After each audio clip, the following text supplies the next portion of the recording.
যখন জিবরাইল আলাইহিস সালামের চুগনি শুরু হয়ে গেছে, ফেরাউন বুঝতে পেরেছে আমার খোদাইগিরি শেষ। এখন সে ঈমান আনার ঘোষণা দিচ্ছে। সে আল্লাহ তাআলা কোরআনুল কারীমের মধ্যে বলেন, হাত্তা ইযা আদরাকাহুল গরক ক্বালা আমানতু আন্নাহু লা ইলাহা ইল্লাল্লাযী আমানাত বিহি বানু ইসরাঈলা ওয়া আনা মিনাল মুসলিমিন। ফেরাউন এবার বলে, আমি ঈমান আনলাম, আল্লাহ ছাড়া কোনো ইলাহ নাই।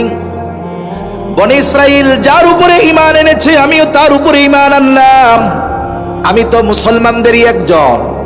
এত সুস্পষ্ট ঘোষণা, ঈমান আনার এই ঘোষণা দেওয়ার পরেও বলেন তো আল্লাহ তাআলা ফেরাউনের ঈমান কবুল করেছে নাকি? আরো জোরে বলেন, করেছে নাকি? কেন করে নাই? কারণ 3 সময় পর্যন্ত আল্লাহ তাআলা বান্দার ঈমান আর তাওবা কবুল করে। 1 নাম্বার টাইম বলে কিয়ামতের আগে একবার পশ্চিম দিগন্তে সূর্য উঠবে।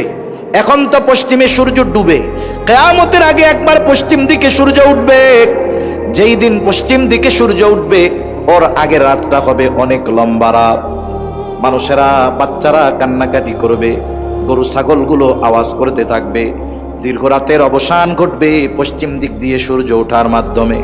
কিছু দূর উঠবার পর আবার সূর্যটা পশ্চিম দিকে ডুবে যাবে। এরপর থেকে যথারীতি পূর্ব দিক দিয়ে আবার সূর্য উঠবে। নবীজি সাল্লাল্লাহু আলাইহি ওয়াসাল্লাম বলেন, ওই পশ্চিম দিক দিয়ে সূর্য ওঠার আগ পর্যন্ত আল্লাহ তাআলা বান্দার ঈমান আর তাওবা কবুল করবে। ওর পরে যদি কেউ ঈমান আনে, তাওবা করে, তার ঈমান আর তাওবা আল্লাহ কবুল করবে না। 2 নাম্বার সময় বলে গজব আসার আগে যদি ঈমান আনে আল্লাহ ঈমান কবুল করে। যেমন হযরত ইউনূস আলাইহিস সালামের সম্প্রদায়, যেই দিন গজব আসবে ওই দিন ইউনূস আলাইহিস সালামের বাড়িতে গিয়া দেখে উনি নাই। কারণ গজবের খবর দেওয়ার পরে ওনার সম্প্রদায়ের অবাধ্যতার মাত্রা আরো বেড়ে গেছে। উনি দেখলো এদের পরিবর্তনের কোনো সম্ভাবনা নাই, গজব তো আসবেই।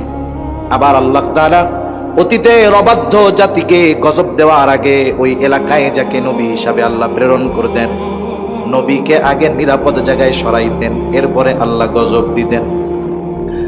এই দৃষ্টিকোণ থেকে অতীতের বিষয়গুলোকে সামনে এনে ইউনূস আলাইহিস সালাম আল্লাহ তাআলার পক্ষ থেকে নির্দেশ আসার আগে উনি এলাকা ছেড়ে চলে গেলেন। সকালবেলায় যখন ওনার অনুসারীরা, ওনার সম্প্রদায়ের লোক বাড়িতে গিয়া দেখে আজকে ইউনূস আলাইহিস সালাম নাই, কয়েকজনকে খুঁজতে পাঠাইছে, যাও একটু খুঁজা টুইজা দেখো আশেপাশে আছে নাকি। তারা চতুর্দিকে খুঁজে ফিরে এসে বলে, না, কোথাও কোনো খবর নাই। এইবার তাদের অন্তরের মধ্যে ভয় সৃষ্টি হয়ে গেল। এতকাল ইউনূসের উপরে এত জুলুম করেছি, এত যন্ত্রণা তাকে দিয়েছি, সে কখনো আমাদেরকে ছেড়ে যায় নাই। সত্যই মনে হয় গজব আসবে, এই জন্য গোসা হইয়া আমাদেরকে রাইখা সে চলে গেছে। তাদের মধ্যে ভয় কাজ করলো। তারা সকলে আল্লাহর কাছে তওবা করলো, ঈমান আনলো। এই ঈমান আনার কারণে তাদের উপরে যেই গজব আসার কথা ছিল, আল্লাহ তাআলা ঈমানকে কবুল করে তাদের উপরে আসন্ন গজবকে আল্লাহ উঠায় নিয়ে গেল। আরেকটা হলো, এটা প্রত্যেকটা ব্যক্তির নিজের সাথে সম্পৃক্ত সময়। রাসূলুল্লাহ সাল্লাল্লাহু আলাইহি ওয়াসাল্লাম বলেন, ইন্নাল্লাহা ইয়াকবালু তাওবাতাল আবদি হাত্তা মা লাম ইউগারগির। আল্লাহ তাআলা তার বান্দার তাওবা মৃত্যু যন্ত্রণা শুরু হওয়ার আগ পর্যন্ত আল্লাহ তাআলা কবুল করে। আল্লাহ রাব্বুল আলামিন মৃত্যু যন্ত্রণা শুরু হওয়ার আগ পর্যন্ত বান্দার তাওবা কবুল করে। এই 3 সময়। এখন বলেন তো, ফেরাউন ঈমান আনার ঘোষণা দিয়েছে গজব আসার আগে নাকি পরে? এই জন্য ফেরাউনের তাওবা আল্লাহ কবুল করে নাই। রাসূল আকরাম সাল্লাল্লাহু আলাইহি ওয়াসাল্লাম এই দুনিয়ায় আসার আগে, ঈসা আলাইহিস সালাম দুনিয়া থেকে আল্লাহ উঠায় নিয়ে যাওয়ার পরে, এই মধ্যবর্তী সময়ে তাওহীদের ধর্ম ছিল খ্রিস্ট ধর্ম। এটা ছিল বেশি প্রসিদ্ধ। সাথে সাথে ইহুদিরাও ছিল, আহলে কিতাব, খ্রিস্টান, ইহুদি এরা ছিল। ঈসা আলাইহিস সালামের ধর্মের অনুসারী ছিল বেশি। তবে এক জালেম বাদশা ছিল, এর নাম হলো ইউসুফ জুরনাওয়াজ। এই জালেম বাদশা নিজেরে খোদা দাবি করে বসছে। সাথে সাথে যেই মানুষগুলো ঈসা আলাইহিস সালামের ধর্মের উপরে চলত, এদেরকে সে হত্যা করে ফেলতো ফেরাউনের মতো। বাদশাহ ইউসুফ জুরনওয়াজের দরবারে একজন জাদুকর ছিলেন, উনি বৃদ্ধ হয়ে গেছেন। উনি বাদশার কাছে বলতেছে, বাদশাহ আমার জন্য একজন মেধাবী বালকের ব্যবস্থা করেন, যেই বালককে আমি আমার জাদুবিদ্যা শিক্ষা দিয়ে যাব। আমার মৃত্যুর পরে আমার এই অর্জিত জ্ঞানের দ্বারা যেন আপনি উপকৃত হতে পারেন, আমি তাকে এই জ্ঞানগুলো শিক্ষা দিয়ে যেতে চাই। সারা দেশ খুঁজে একজন বালককে বাছাই করা হলো জাদুকরের থেকে জাদু শেখার জন্য। বালকের জন্য রাজ দরবারে বিশেষ ব্যবস্থা করা হলো, সব ব্যবস্থাপনা তার জন্য আছে। প্রতিদিন কিছু সময় সে জাদুকরের কাছে গিয়া জাদুবিদ্যা শিখে আসতো। তবে তার যাওয়ার পথে একজন খ্রিস্টান পাদ্রী ছিল, তার একটা জায়গা ছিল, ওই জায়গায় সে মানুষকে তাওহীদের দিকে ডাকতো, আল্লাহর পথে আহ্বান করত। কিছু মানুষ তার কাছেও যাইত।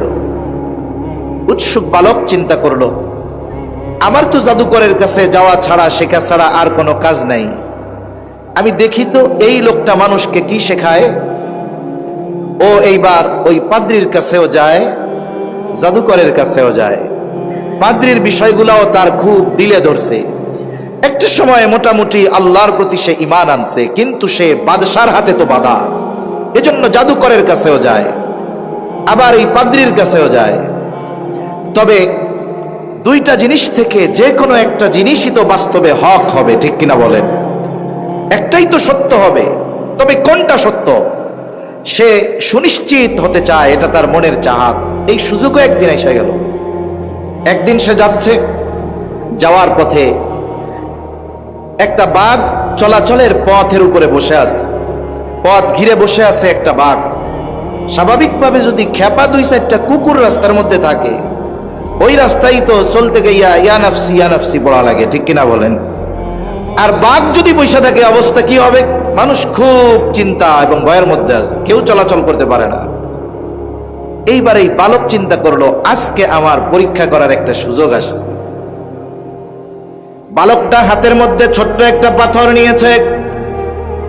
পাথরটা হাতে নিয়ে সে চিন্তা করে, আজকে পরীক্ষা হয়ে যাবে, কে হকের উপরে আছে, কে সত্যের উপরে আছে। এমনি তো ঈমান আনছে, কিন্তু তার ঈমানটা পাওয়ারফুল হওয়ার পথে। সে এখন চিন্তা করে পরীক্ষা হয়ে যাবে যে কে বাস্তবে হকের উপরে আছে। হাতের ছোট্ট পাথরটা নিয়া বিসমিল্লাহ বলে বাঘের দিকে সে নিক্ষেপ করলো। আর মনে মনে চিন্তা করতেছে, যদি এই পাথরের আঘাতে বাঘ সরে যায় তাহলে পাদ্রীর ধর্ম হক, এ ব্যাপারে কোনো সন্দেহ নাই। এইবার সেই কথা চিন্তা করে পাথর নিক্ষেপ করে দিল যে কার ধর্ম, পাদ্রী কি হকের উপরে আছে কিনা। এইবার ছোট্ট পাথরটা বিসমিল্লাহ বলে যখন বাঘের দিকে নিক্ষেপ করেছে, ছোট পাথরের আঘাতে বাঘটা মারা গেছে। এইবার বালক সুনিশ্চিত যে পাদ্রী হকের উপরে আছে। পাদ্রীর কাছে গিয়া যখন বলেছে আজকের এই ঘটনা, আমি তো এই চিন্তা কইরা বাঘের দিকে পাথর নিক্ষেপ করেছি যে কে হকের উপরে আছে, এটা বোঝার জন্য, নিশ্চিত হওয়ার জন্য। পাদ্রীর ধর্ম যদি সত্য হয়, পাথরের আঘাতে যেন বাঘ মারা যায়, এই নিয়ত কইরা বাঘের দিকে বিসমিল্লাহ কইয়া মারছি পাথর। এখন তো এই কথা বইলা মারার পরে বাঘটা মারা গেছে। এইবার পাদ্রী বুঝতে পেরেছে এই বালক ঈমানের সর্বোচ্চ স্তরে অবস্থান করতেছে, তার ঈমান কামেল হয়ে গেছে। পাদ্রী এবার ওই বালককে বলে, বালক তোমার ঈমান পূর্ণ হয়ে গেছে, অচিরেই তোমার সামনে কঠিন পরীক্ষা আসবে। তুমি যদি পরীক্ষায় পড়ে যাও, মুসিবতে পড়ে যাও, আমার নামটা তুমি বাদশার কাছে প্রকাশ করবা না। কারণ বান্দার উপরে ঈমানের স্তরের আলোকে আল্লাহর পক্ষ থেকে পরীক্ষা আসে। অনেক সময় দেখেন না, অনেক বড় আলেম, তার উপরে জুলুম বেশি, ঠিক কিনা কন? আমরা যারা সিপাই সাপাই আছি, এগুলোর উপরে কোনো জুলুম টুলুম নাই।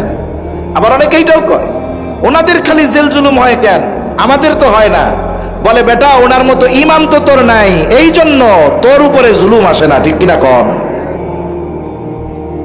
রাসূলুল্লাহ সাল্লাল্লাহু আলাইহি ওয়াসাল্লাম বলেন, আশাদ্দুন নাসি বালাআল আম্বিয়া সুম্মাল আমসালু ফাল আমসাল। সবচাইতে কঠিন পরীক্ষা হলো পয়গম্বর আলাইহিmus সালামদের উপর, কারণ তারা ঈমানের দিক দিয়ে শীর্ষে, এই জন্য তাদের উপরে মুসিবত পরীক্ষা সবচাইতে বড়। সুম্মাল আমসালু ফাল আমসাল, এরপরে যত স্তর নিচে যায় ঈমানের আলোকে তাদের উপরে মুসিবত আসে। পাদ্রী বলে, বালক তোমার ঈমান তো কামেল হয়ে গেছে, অচিরেই তুমি কঠিন পরীক্ষার সম্মুখীন হয়ে যাইবা। তোমার উপরে যখন মুসিবত আসবে খবরদার তুমি আমার নামটা কিন্তু প্রকাশ করবা না। এইবার বালক রাজ দরবারে যেইখানে থাকতো, ওই বালকের সাথে বাদশার একজন মন্ত্রী থাকতো, উজির থাকতো, যে ছিল জন্মান্ধর। বালক এইবার ওই উজিরের সাথে সম্পর্ক ভালো, উজির চোখে দেখে না, তার বড় আফসোস, যাহারে এত সুন্দর দুনিয়ার নাজ নেয়ামত আমি চোখে দেখতে পাই না। তার খুব আশা যদি তার চোখটা ভালো হয়ে যাইতো। বালক এইবার বলে, তোমার চোখ ভালো হয়ে যাবে যদি তুমি আমার কথা মাইনা নাও। এইবার ওই বালক ওই উজিরে বলতেছে, উজির তোমার চোখ ভালো হয়ে যাবে যদি তুমি আমার কথা মানো, আর বিষয়টা গোপন রাখবা, সাথে সাথে আল্লাহর উপরে ঈমান আনবা। বলে হ্যাঁ ঠিক আছে। এবার বাদশা ওই বালকটা আল্লাহর কাছে দোয়া করেছে, উজিরের চোখ ভালো হয়ে গেছে। উজির তো আল্লাহর প্রতি ঈমান আনছে, আর বলছে খবরদার তুমি বিষয়গুলো গোপন রাখবা। পরের দিন যখন উজির রাজ দরবারে গেছে, আগের দিন ছিল কানা, আজকে হয়ে গেছে বালা, সব দেখে। বাদশাহ ইউসুফ জুরনাওয়াজ উজিরে জিজ্ঞাসা করে, কি ব্যাপার, তুই না কালকে অন্ধ ছিলি, আজকে চোখে দেখোস কেমনে, তোর চোখ ভালো হইল কেমনে? বলে আমার আল্লাহ আমার চোখ ভালো করে দিছে। ইউসুফ জুরনাওয়াজ বলে, আমি তোর আল্লাহ, আমি তো তোর চোখ ভালো করি নাই, কোন আল্লাহ তোর চোখ ভালো করছে ক। এইবার জুলুম শুরু হয়ে গেছে।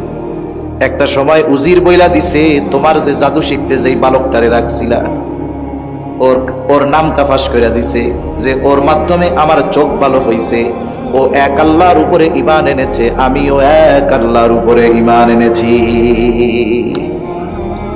বাদশাহ চিন্তা করে, হায় রে, আমার ঘরে থাইকা আমার খাইয়া আমার বিরুদ্ধে অভিযান, ওরে তো আর বাঁচায় রাখা যাবে না।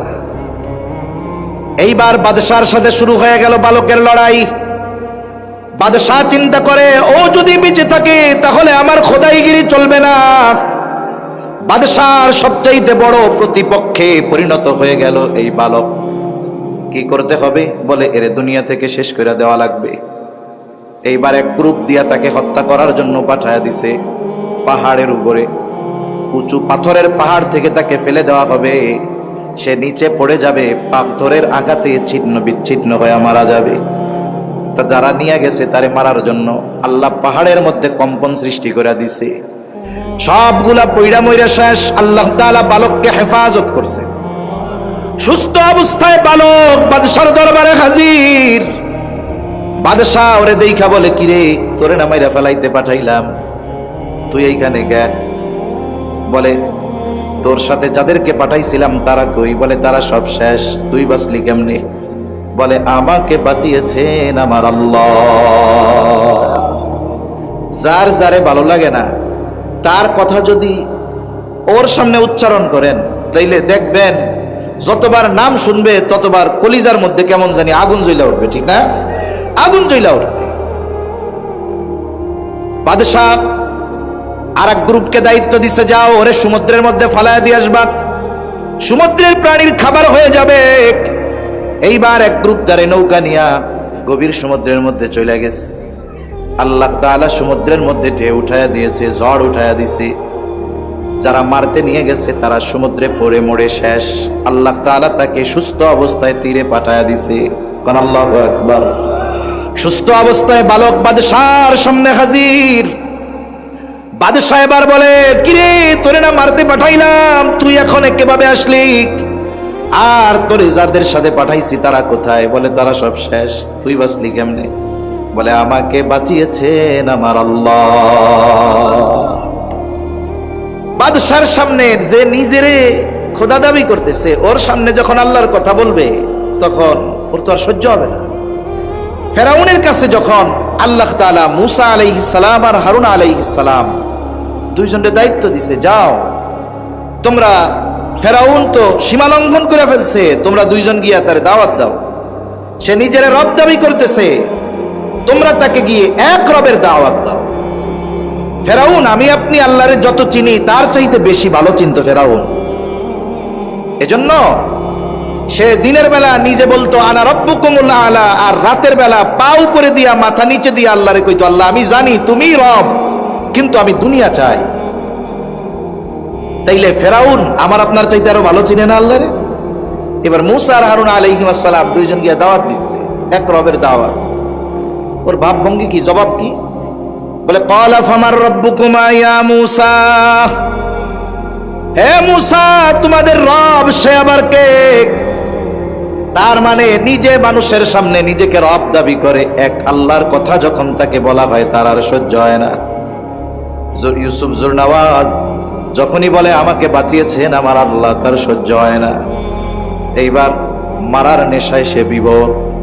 কোন সময় জালেমের অবস্থা এমন হয়ে যায়, জালেম যখন সর্বোচ্চ সীমা লঙ্ঘন করে ফেলে, প্রতিশোধের নেশায় উদ্বুদ্ধ হয়ে উঠে, অনেক সময় ওই জালেম এমন সিদ্ধান্ত নেয় যেটা ওই জালেমের চূড়ান্ত পতনের কারণ হয়ে যায়। এর নজির 1000 বছর আগে যাওয়া লাগে না, অতীত নিকটে যদি আমি আপনি খেয়াল করি, এই রকম জালেমের চূড়ান্ত পতনের দৃষ্টান্ত আছে না নাই? আছে। আল্লাহ কুরআনুল কারীম এরকম অনেক জালেমের পতনের দৃষ্টান্ত দিয়েছেন। এই যে ফেরাউনের অধপতনের যেই ধ্বংসের যেই ঘটনা আল্লাহ কোরআনে বয়ান করছে, যখন আল্লাহ তাআলা মুসা আলাইহিস সালামকে বললেন যে বনি ইসরাইলদের নিয়ে মিশর ছেড়ে চলে যাও, মুসা আলাইহিস সালাতু ওয়াস সালাম রাতের আধারে বনি ইসরাইলীদেরকে নিয়ে মিশর ত্যাগ করার উদ্দেশ্যে রওনা হয়ে গেলেন। পথ চলতে চলতে পৌঁছায় গেলেন লোহিত সাগরের পাড়ে। রাত এখনো শেষ হয়ে যায় নাই, নদী পার হওয়ার কোনো ব্যবস্থা নাই, সমুদ্র পাড়ি দেওয়ার কোনো ব্যবস্থা নাই। তারা সমুদ্রের পাড়ে অপেক্ষা করতেছে কখন দিনের আলো ফুটবে আর সমুদ্র পাড়ি দিয়ে অপর প্রান্তে যাবে, ফেরাউনের জুলুম থেকে তারা নিষ্কৃতি পাওয়া যাবে। অপর দিক দিয়া ফেরাউনের গোয়েন্দা বাহিনী ফেরাউনের খবর জানায় দিছে, ফেরাউন কাজ সারা। কি হইছে? বলে মূসা তো বনি ইসরাইলদেরকে নিয়ে মিশর সাইডা চলে যায়। শত্রু হাত ছাড়া হয়ে গেল, শত্রুরে ছাড় দেওয়া যাবে না। তাফসীরের মধ্যে আসছে 6 লক্ষ সশস্ত্র সৈন্য নিয়ে ফেরাউন পিছনে ধাওয়া করছে। এদিক দিয়া আস্তে আস্তে রাতের আধার কাটতেছে, দিনের আলো ফুটে উঠতেছে। ফেরাউন 6 লক্ষ সশস্ত্র সৈন্য নিয়ে বনি ইসরাইলদের ঘিরা ধরছে। অবস্থা এমন ভাবে সৈন্য বাহিনীকে সে সুসজ্জিত করেছে, 3 দিক দিয়া ঘিরে ধরেছে। একদিকে সমুদ্র, হয়তো বনি ইসরাইলীরা ফেরাউন ও তার সৈন্য সামন্তের অস্ত্রের আঘাতে মরবে, অথবা সমুদ্রের পানিতে পড়া মরবে, বাঁচার কোনো উপায় নাই। এইরকমও আমাদের দেশের 3 দিকে নব্য ফেরাউনের গোষ্ঠী আছে না নাই? আরো জোরে কোন আছে না নাই? 3 দিক দিয়া ঘিরা আছে। বলে পালাবা কোথায়? একদিকে বঙ্গোপসাগর। আমরাও বলি যেই আল্লাহ ফেরাউনের জুলুম থেকে বনি ইসরাইলদের সমুদ্র পাড়ি দেওয়ার ব্যবস্থা করে দিয়েছে, বলেন তো সেই রব এখনো আছে না নাই? বলে তোমাদের কি হবে? আমরাও বলি রব যা চায় তাই হবে। 3 দিক দিয়ে ঘিরে ধরছে, দিনের আলো ফুটে উঠছে, রাত কেটে গেছে। বনি ইসরাইলীরা এবার পেছন দিকে তাকায় দেখে যে ফেরাউন তার সৈন্য বাহিনী নিয়ে তাদের দিকে ধেয়ে আসতেছে। ফেরাউন তার বাহিনী নিয়ে তাদের দিকে ধেয়ে আসতেছে।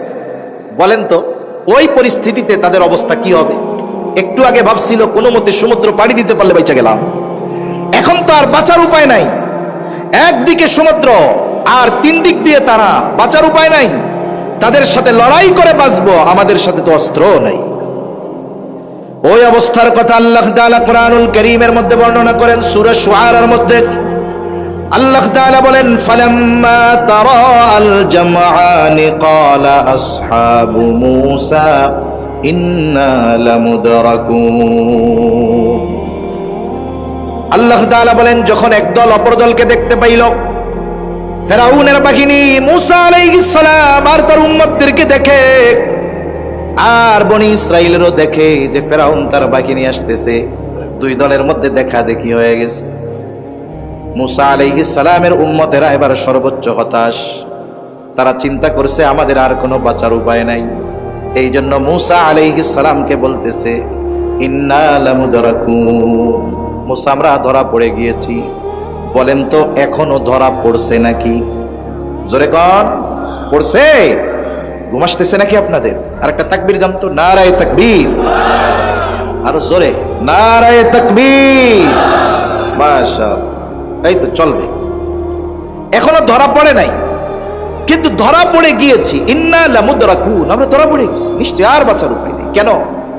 অনেক সময় অনেকে বিপদে পড়ে এলাকার মুরব্বীদের কাছে দৌড় দিয়ে আসে না, এসে কি কয়, ও কাকা আমি মরেই গেছি। তুই বেটা মরলে কথা কস কেমনে? তার মানে তার সামনে যে বিপদ, এই বিপদটা এত ভয়াবহ, এটা যদি তার উপরে আসে তার বাঁচার কোনো উপায় নাই। আসন্ন বিপদের ভয়াবহতা অনুধাবন করে বিপদ আসার আগেই বলে আমরা মরে গেছি, ধরা পড়ে গেছি। মূসা আলাইহিস সালাম বনি ইসরাইলীদের নেতা, প্রত্যেকটি নবী তার উম্মতের নেতা। আমাদের নেতা মুহাম্মাদুর রাসূলুল্লাহ সাল্লাল্লাহু আলাইহি ওয়াসাল্লাম। মনে রাখতে হবে, নেতা নির্বাচনের ক্ষেত্রে সর্বোচ্চ সতর্কতা অর্জন করতে হবে। সর্বোচ্চ সতর্কতা রাখা জরুরি। কেন? বলে কিয়ামতের দিন শুধু আমাকে ডাকা হবে না, আমি হৃদয় দিয়ে যার নেতৃত্ব গ্রহণ করেছিলাম তাকে সহ আমাকে ডাকা হবে।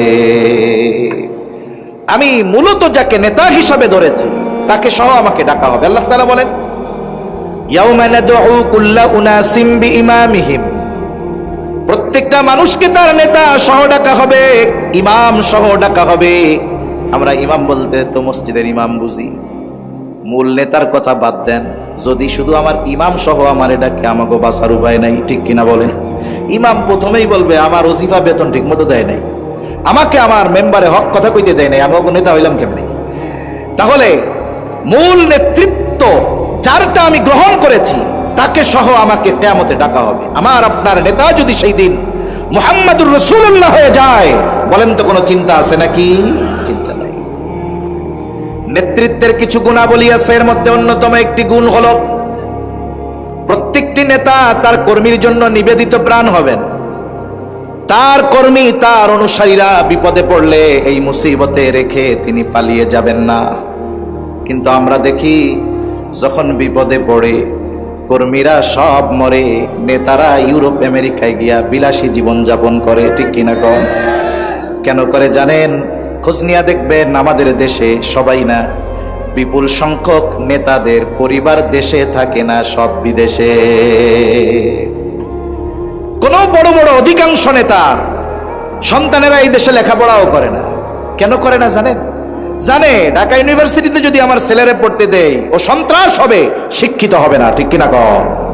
এজন্য নেতাদের সন্তানদের পড়াবে বিদেশে, টাকা পয়সা যা করার দরকার সব বিদেশে করবে। জানে মুসিবত আসলে এগুলারে থুইয়া আমার ওই জায়গায় ভাগতে হবে। এজন্যই দেখেন না, পতন হওয়ার আগ থেকেই নেতারা হিজরত করা শুরু করে দিচ্ছিল, ঠিক কিনা বলেন?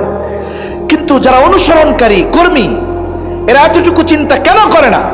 যারা মুসিবতে আমাদেরকে ফেলে, আমাদেরকে বিপদের মধ্যে ফেলে, যারা এই দেশ থেকে পালিয়ে গিয়ে আরামে বসবাস করে, ওরা বাস্তবিক অর্থে নেতৃত্ব দেওয়ার যোগ্যতা রাখে না, ঠিক কিনা বলেন?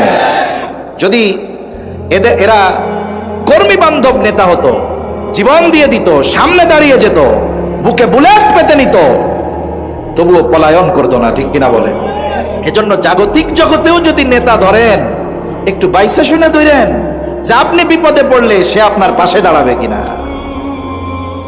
মূসা আলাইহিস সালাম বনি ইসরাইলীদের নেতা, ঝিমিয়ে পড়া কর্মীর অন্তরে জাগ্রত করার জন্য নেতাদেরকে আল্লাহ তাআলা এক যোগ্যতা দেয়, সেটা হলো বক্তৃতা দেওয়া।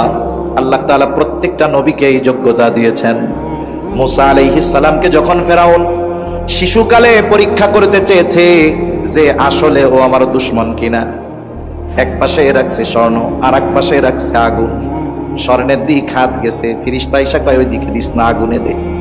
আগুন ধরছে, স্বাভাবিকভাবে তৎক্ষণাৎ যদি কোনো আগুন লাগে, গরম লাগে, আমরা জিব্বাই দেই। আগুনের ওই তাপ সহ, কয়লা সহ ওনার ঠোঁটের মধ্যে লাগছে, বাসার মধ্যে একটু জড়তা আসছে।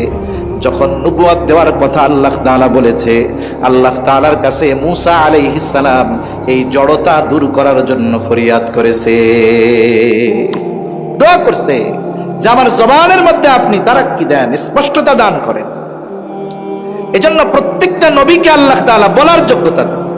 মূসা আলাইহিস সালাম নেতা কর্মী ঝিমিয়ে পড়ছে, আতঙ্কের মধ্যে আছে, তাদেরকে উজ্জীবিত করার জন্য উনি বক্তব্য দিচ্ছেন। কি বলতেছে উনি? কর্মীরা বলতেছে আমরা ধরা পড়ে গেছি। আর নেতা দাঁড়ায় বলে কাল্লা ইন্না মাইয়া রাব্বি সায়াহদিন। নেতা বলতেছে কখনোই ধরা পড়বো না, এখনো পড়বো না, পরেও পড়বো না, কখনো ফেরাউন আমাদের ধরতে পারবে না। কেন ধরা পড়বো না? তাদের হাতে অস্ত্র আছে, পার হওয়ার জন্য আমাদের কোনো ব্যবস্থা নাই, ধরা পড়বো না কেমনে কর? কেমন যেন মূসা আলাইহিস সালাম বলে তাদের সাথে যা থাকে থাক, ইন্না মাইয়া রব্বি, আমার সাথে আছে আমার রব। রব যদি সাথে থাকে, দুনিয়ার সব যদি বিপক্ষে চলে যায়, কোনো কিছু আসে যায় না, ঠিক কিনা কর? আর রব যদি সাথে না থাকে, পৃথিবীর সর্বাধুনিক সমরাস্ত্র দিয়েও বিজয় অর্জন করা সম্ভব নয়। এর দৃষ্টান্ত আমরা দেখতে পেরেছি আফগানিস্তানে। আমেরিকা ন্যাটো জোট সহ 22 বছর ধ্বংসযজ্ঞ চালিয়েছে, কিন্তু ওই মানুষগুলাকে নিশ্চিহ্ন করে দিতে পারে নাই, কারণ তাদের সাথে যিনি ছিলেন তিনি কে? আরো জোরে বলেন কে? আল্লাহ। রাসূলুল্লাহ সাল্লাল্লাহু আলাইহি ওয়াসাল্লাম মক্কা থেকে মদিনায় হিজরত শুরু করলেন। মক্কা থেকে মদিনা হলো উত্তর দিকে, নবীজি সফর শুরু করলেন দক্ষিণ দিকে। কৌশলগত কারণে মদিনার দিকে না গিয়ে তিনি ঠিক বিপরীত দিকে গেলেন। কেন? কারণ কাফেররাও মোটামুটি জেনে ফেলেছিল যে মুহাম্মদ সাল্লাল্লাহু আলাইহি ওয়াসাল্লাম মদিনায় হিজরত করবে। এখন যদি তারা নবীজিকে খুঁজতে যায়, স্বাভাবিক মদিনার পথে যাবে, এটাই স্বাভাবিক। কিন্তু নবীজি গেলেন বিপরীত দিকে, সাওর পর্বতের এক গুহার মধ্যে আত্মগোপন করলেন। কাফেররা এতটা চতুর, এত চালাক, খুঁজতে খুঁজতে বিপরীত দিকে ওই গর্তের কাছে চলে গেছে। কত কাছে গেছে? এত কাছে চলে গেছে, আবু বকর সিদ্দিক রাদিয়াল্লাহু তাআলা আনহু বলেন, কাফেররা গুহার উপরে দাঁড়ায়া পরস্পর কথাবার্তা বলতেছে, আমি সব শুনতেছি। কে বলতেছে তাকে চিনতেছি, কে কি বলতেছে তাও শুনতেছি। তিনি বলেন, আমাদেরকে দেখার জন্য, পাওয়ার জন্য বেশি কিছু করা লাগবে না, তারা যদি নিজেদের পায়ের দিকে তাকায় আমাদের দেখে ফেলবে। কঠিন এক মুহূর্ত। হযরত আবু বকর সিদ্দিক রাদিয়াল্লাহু তাআলা আনহু চিন্তিত, চেহারার মধ্যে চিন্তার ছাপ। আবু বকর তো খাঁটি আশিকে রাসূল, সে নিজের জীবনের জন্য চিন্তিত নয়, বরং সে চিন্তিত নবীজির জন্য। নবীজিও আবু বকর সিদ্দিকের চেহারা দেখছে, যে আবু বকরের চেহারার মধ্যে ভয়ের ছাপ, চিন্তার ছাপ। নবীজি সাল্লাল্লাহু আলাইহি ওয়াসাল্লাম আর আবু বকর সিদ্দিক রাদিয়াল্লাহু তাআলা আনহু উভয়ের মধ্যে তখন কিছু কথা হইছে। কথা দুইজনের মধ্যে এই কথা আল্লাহ তাআলা তো শুনেছেন, সাথে সাথে কোরআনুল কারীমের মধ্যে উভয়ের কথার ব্যাপারটাও আলোচনা করেছেন। আল্লাহ তাআলা বলেন, ইযহুমা ফিল গার ইয ইয়াকুলু লিসাহিবিহি লা তাহজান ইন্নাল্লাহা মা'ানা।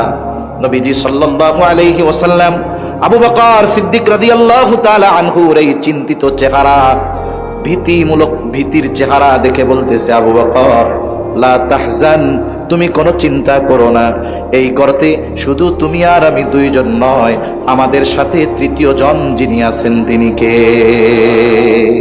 আরো জোরে বলেন, কে আছে? আল্লাহ আছে। শত্রু একেবারে কাছে, হুঁশ হারা হয় না, হিম্মত হারা হয় না, কারণ আমাদের সাথে আল্লাহ আছে। এক কথা থেকে অপর দিকে লম্বা কথা হয়ে যাইতেছে।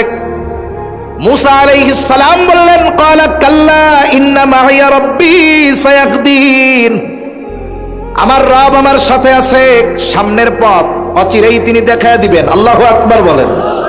আরে সমুদ্র কি পথ দেখাবে? আল্লাহ তাআলা সাথে সাথে জানায়া দেন, ফাআউহাইনা ইলা মূসা আনিযরিব বিআসাকাল বাহর ফানফালাকা ফাকানা কুল্লু ফিরকিন কাত-তাউদিল আযীম। বলেন আল্লাহু আকবার। মুসা আলাইহিস সালামের কাছে আল্লাহ তাআলা প্রত্যাদেশ পাঠিয়ে দিলেন, ওহী পাঠিয়ে দিলেন। ফাআওহাইনা ইলা মুসা, আল্লাহ তাআলা বলেন আমি মুসার কাছে প্রত্যাদেশ পাঠাইলাম, ওহী পাঠাইলাম। কি ওহী, কি আদেশ? আনিদরিব বিআসাকাল বাহর, ও মুসা তোমার হাতে যে লাঠিটা আছে এই লাঠিটা দিয়া সমুদ্রের উপরে বাড়ি মারো। সুবহানাল্লাহ। মুসা আলাইহিস সালামের মুআজিজা, অন্যতম মুআজিজা হলো এই লাঠি। সাধারণ লাঠি আর এই লাঠি এক না, এই লাঠি আর সাধারণ লাঠি এক না।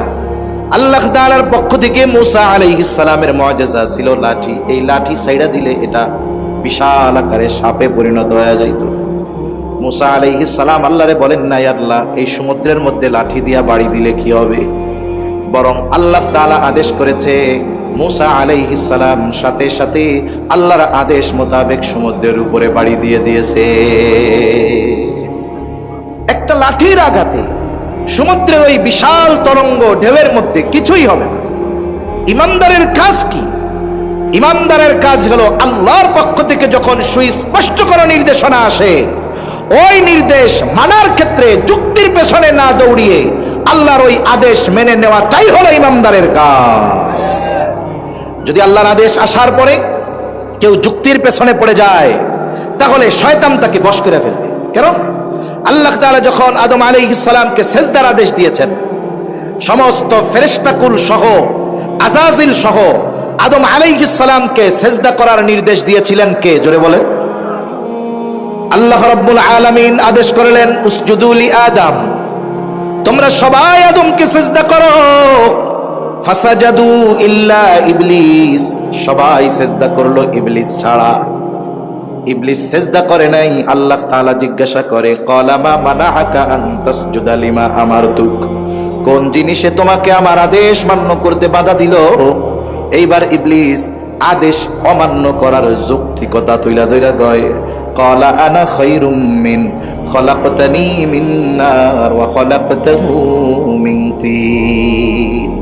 শয়তান যুক্তি দিছে, আদেশ দিছে কে?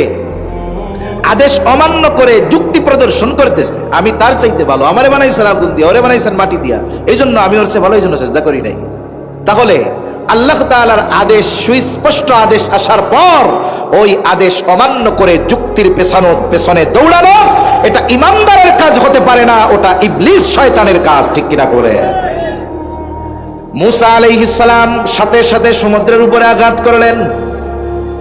আঘাত করার সাথে সাথে সমুদ্র দুই ভাগে বিভক্ত হয়ে গেল। ফানফালাক, ফেটে গেল সমুদ্র, দুই ভাগে বিভক্ত হয়ে গেল। ফাকানা কুল্লু ফিরকিন কাত্তুদিল আযীম, দুই ভাগে শুধু ফেটে গেছে এমনটা নয়, বরং দুই দিক থেকে দুই ভাগ উঁচু হয়ে পাহাড় সাদৃশ্য উঁচু দেয়ালের ন্যায় হয়ে গেল। যখন দুই দিকে সরে গেছে, মধ্যে ফাঁকা, মধ্যে কি বলেন? ফাঁকা। সমুদ্রের তলদেশ আল্লাহ তাআলা মুহূর্তের ভিতরে শুকনা বানায় দিয়েছে। তাফসীরের মধ্যে আসছে বনি ইসরাইলের 12টা গোত্র ছিল। কয়টা? জোরে বলেন, কয়টা? 12টা। 12টাও বাইজে যাইতেছে। 12টা গোত্র ছিল। শুকনা রাস্তা দিয়া 12 গোত্র পার হওয়া শুরু হয়ে গেল। আল্লাহ তাআলা কোরআনুল কারীমের মধ্যে বলেন, ওয়াজাওয়াজনা বিবানি ইসরাঈলাল বাহরা ফাআতবাআহুম ফিরআউনু বিজুনুদিহি বাগয়ান ওয়া আদওয়া। আল্লাহ রাব্বুল আলামিন বলেন, আমি বনি ইসরাঈলদেরকে সমুদ্র পার করে দিলাম। আল্লাহ তাআলা রাস্তা বানায়া তাদের সমুদ্র পারের ব্যবস্থা করে দিয়েছেন। যখন তারা মাঝ রাস্তা অতিক্রম করেছে আর ফেরাউন তার সৈন্যবাহিনী নিয়ে রাস্তার গোড়ায় আসছে, আয়েশা দেখে সুন্দর এক বিশাল রাস্তা, শুকনা ঠনঠনা রাস্তা।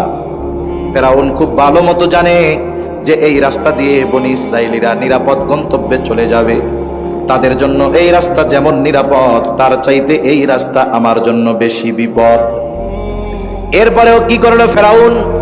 বুঝার পরেও, জানার পরেও কি করলো? আল্লাহ তাআলা বলেন, ফাআতবাআহুম ফিরআউনু বিজুনুদিহি বাগয়ান ওয়া আদওয়া। ওই যে বলতেছিলাম, মানুষ যখন সীমা লঙ্ঘন করে, প্রতিশোধ পরায়ণ হয়ে যায়, তখন সে তার কাজ কর্মের ফলাফল কি হতে পারে এটা চিন্তা করে না। আল্লাহ তাআলা বলেন, ফাতবাআহুম ফিরআউন বিজুনুদিহি বাগিয়ান ওয়া আদওয়া। এইবার এই রাস্তা দেখা ফেরাউন তার সৈন্য সামন্ত সহ তার অনুসারীরা সহ বনি ইসরাইলদের পেছনে অনুসরণ করা শুরু করলো। কেন?